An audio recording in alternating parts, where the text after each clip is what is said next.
सांसन बहुत वर्ष हो गला किंतु एटी मेडिकल कॉलेज प्रतिष्ठा हला परे मध्य आज पर्यंत तो चलवार ना दौनी आपण मैंने राजनीतिक शैली आप जापारे निर्वाचित होता मंत्री एमएलए एमपी एमानकर जदि तिले मात्र तालचेर प्रति दया था दरद था निश्चित आज पर्यंत मेडिकल कॉलेज स्टार्ट हो सानी जहाद्वारा आज सर्वसाधारण ग्रामवासी जनता आपण मैंने देखुवे आज समस्त आंदोलन तीव्रतर होगा लगे आगामी दिन में जदि ये मेडिकल कॉलेज न हुए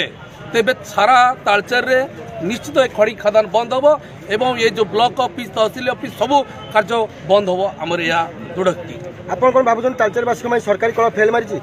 निश्चित आपण मैंने जापारे जितेबाला समग्र तालचेर समस्त चाहते जे मेडिकल कॉलेज ये चालू किंतु एमानकर इच्छा शक्ति नहीं सरकार जे मेडिकल दी सरकार जे मेडिकल कॉलेज ये चालू बोली।